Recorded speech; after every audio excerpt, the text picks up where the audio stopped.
Hello and welcome to this webinar which has this topic: how do the Insolvency England and Wales 2016 rules affect creditors?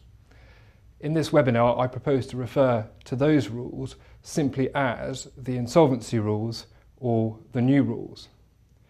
My name is Stefan Ramel. I am a barrister at Guildhall Chambers and I practice in insolvency and commercial law. Let me start with some basics. The new rules come into force on the 6th of April 2017. They implement major changes for the first time in about 40 years to the procedural code which governs insolvency proceedings. This webinar looks at the position as regards creditors, and what I propose to do is to look at two specific questions. First of all, how does a creditor make a claim in respect of a debt that they are owed? And secondly, how does a creditor participate in decision-making procedures in insolvency proceedings? Let me start with a debt. The first thing that a creditor needs is to be owed a debt by the insolvent entity. For the definition of a debt, one looks in the new insolvency rules at Rule 14.1. The key points in respect of that rule are that a debt will include any debt or liability, and liability in this context means an obligation to pay money or money's worth, and the debt can be contingent, future, present, fixed, liquidated, or one which is only capable of ascertainment as a matter of opinion. The new rules introduce for the first time a concept known as small debts, and that's a defined term in the rules, and they are debts which do not exceed £1,000.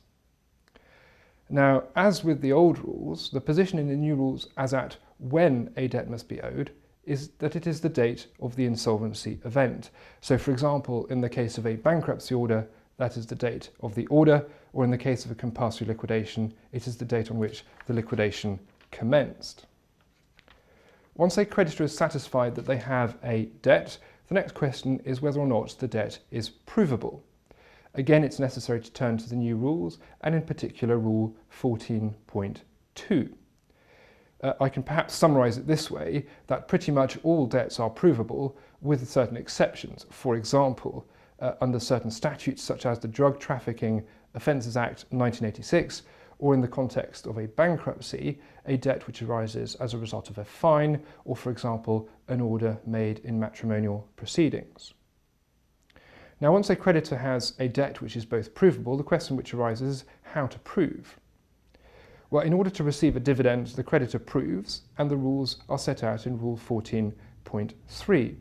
That contains provisions as regards, for example, deemed proofs, and also provisions to the effect that if a creditor proves in an administration, and the administration is followed by liquidation, the creditor doesn't need to prove again. A deemed proof relates to small debts. Again, one looks at Rule 14.3. The rules provide three requirements which must be met in order for there to be a deemed proof. First of all, that the debt is a small debt, and I've just explained the definition of that. Notice has been delivered to the creditor of an intention to declare a dividend, and the third requirement is that the creditor has not advised the insolvency practitioner that he is no longer owed the debt or that the amount is incorrect. Now, a word of warning for creditors. It is possible for the insolvency practitioner to base the amount of the debt on the company's records or on information given by the directors or the bankrupt in the case of a bankruptcy, and that can be found in Rule 14.31. Now, assuming for a moment that there isn't a deemed proof, the next question is how does one prove? The rules say at 14.4 how that is done. There is a long list of requirements which are contained in subparagraphs A to K, and they include, of course, that the creditor, when proving, must state the amount that they are owed, including VAT, and whether or not the debt includes interest which is uncapitalised. The document must be signed and dated. it doesn't have to accompany any supporting documents at that stage. Once a creditor has proved, and that must be done in writing, the insolvency practitioner then has to decide whether to admit or reject the proof, and that can be in respect of the whole or any part of the debt. That's Rule 14.7. And the creditor can appeal against a decision. That's Rule 14.8. Note that, as with the old rules, any appeal has to be lodged within 21 days of the creditor receiving a statement from the practitioner explaining why the debt has been admitted or rejected. The procedure which follows provides for notice of intention to declare a dividend and then payment of the dividend, but there's little change there. That covers the first of the two topics I was going to address. The second topic is participation in decision making. Let me start first of all with some definitions, because this is an area of the rules where there are substantial changes, introduced not just by the rules but also by recent amendments to the Insolvency Act. First of all, definitions of attendance and to attend. In relation to a meeting, a person attends the meeting if he is present or he attends it remotely in accordance with the provisions of section 246A, subsection A, or Rule 15.6. Or a creditor attends a meeting if he participates in a virtual meeting. Next, again, two new concepts, the decision date and the decision procedure.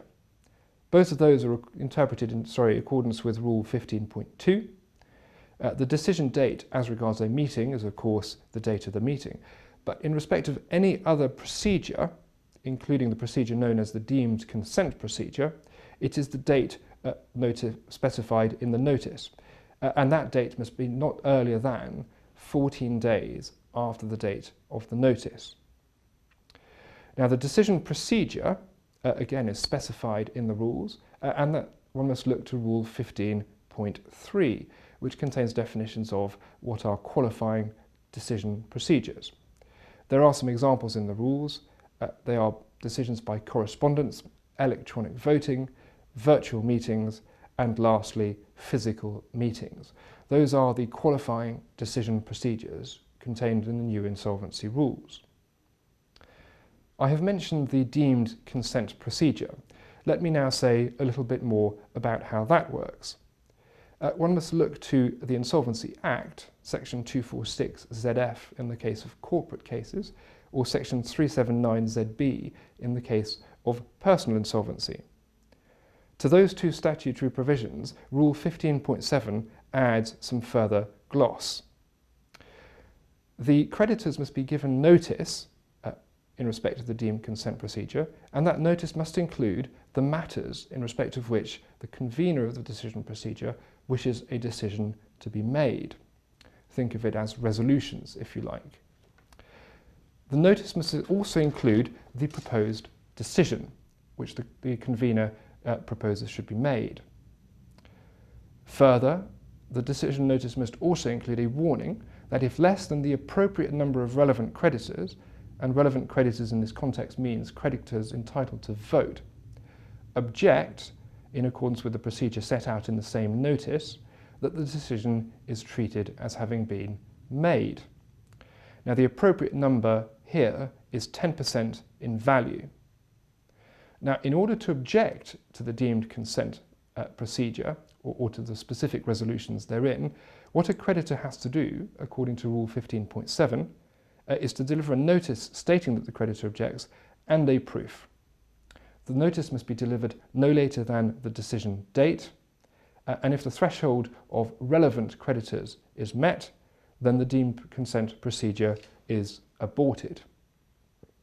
Meeting is also defined, and it's necessary to look at Rule 15.2 for that, and that refers to either a physical meeting or a virtual meeting.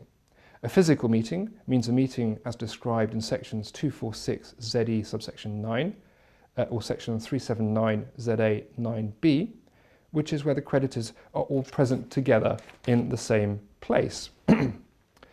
A virtual meeting has the meaning given by Rule 15.2 sub-rule 2, and that is people participating together in a meeting and communicating and voting.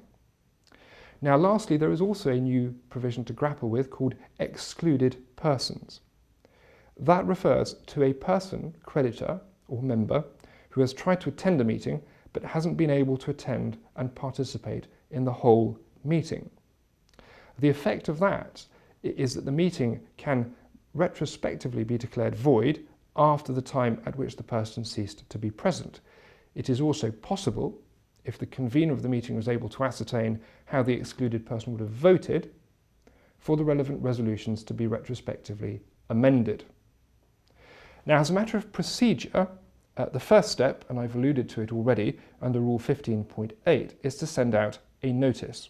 And the rules, as you can imagine, specify detailed requirements for the notice. Seemingly, the notice must also be gazetted. Look at Rule 15.13 for that. Now, the creditors, on receiving the notice, have 5 days to indicate in writing whether or not they want a physical meeting. That's Rule 15.6. If a requisite number of people, which is prescribed in the Insolvency Act, indicates that they want a physical meeting, then the deemed consent procedure, or whatever other decision procedure, be it a virtual meeting or by correspondence, is aborted. The requisite number in this case is 10% in value, 10% in number, or 10 creditors. Now, there are different minimum notice periods according to the resolutions which are proposed to be passed. They can be found in Rule 15.11, and they range from 7 days to 28 days.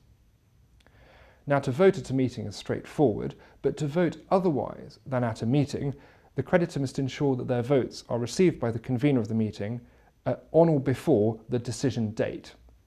And to the extent that a proof hasn't already been submitted, they have to be accompanied by a proof. Quorum for a meeting remains 1 creditor.